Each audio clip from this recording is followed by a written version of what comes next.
October नोव्हेंबरमध्ये गव्हाची पेरणी आपल्याकडे होत असते. आपण गव्हाच्या बियाण्यासाठी 3 व्हरायटी घेऊन आलेलो आहे.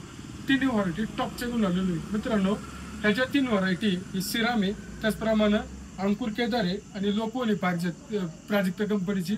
मित्रांनो, 3 व्हरायटी एवढ्या जबरदस्त आहे का चपाती सुद्धा त्यांची एकदम छान पद्धतीने लागते. मित्रांनो, त्याचे सिराम आहे 303, त्याची चवीला चपाती एकदम स्वादिष्ट आहे. अंकुर केदार सुद्धा एकदम स्वादिष्ट आहे, चपाती सुद्धा छान होते. त्यानंतर आपण प्राजक्त कंपनीचं लोकवन घेऊन आलोय. हे जे गव्हाचं बियाणे एवढ्या चांगल्या पद्धतीचं आहे. 1 2 ते 3 वर्षापूर्वी आम्ही घरी गेलो होतो.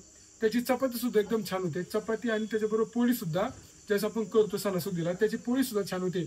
ज्यावेळेस हे बियाणं एक पाहुणे त्यांना आम्ही दिलं, त्यांना सुद्धा एवढं छान पद्धतीने वाटलं का त्यांनी आज 7 कट्टे घेऊन गेलेले.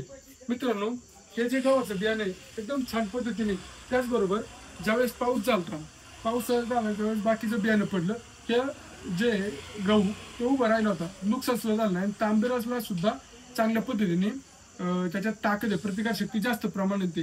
त्याचप्रमाणे हे दोन्ही पण व्हरायटी छान आहेत. आपल्याकडे सध्या स्टॉकला एवढे गोळाला आणखी माल स्टॉकला आहे.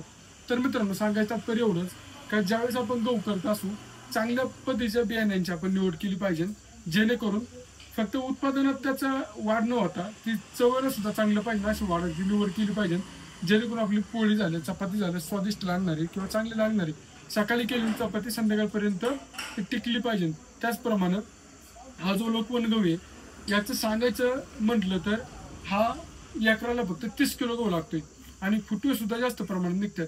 काय होतं, काय काय शेतकरी लागवण करतात तर एकराला 15 किलो लागतो. काय काय लोक पेरतात, काय काय लोक फोकतात. त्याच्या प्रमाणानुसार त्याचं आपण जे बियाणे आहे त्याचं प्रमाण ठेवलेलं आहे.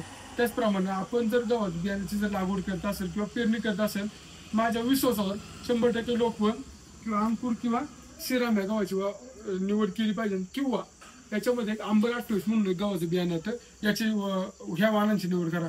100% चांगले वाहन आहेत, बाकीच्या वाहनाला नाव ठेवत नाही, परंतु शेतकऱ्यांच्या रेपरवर मला हे वाहन आहेत, शेतकऱ्यांनी सांगितले हे चांगले आहेत आणि त्यांनी 2 2 3 3 4 4 5 5 6 6 वर्ष पहिले केलेले आहेत, म्हणून ते वाहन आपण ठेवलेले आहेत.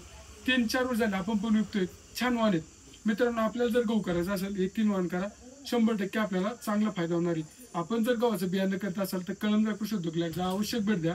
त्या ठिकाणी आपल्याला माफक दरात चांगल्या पद्धतीने गव्हाचं बियाणं मिळणार आहे. थँक्यू.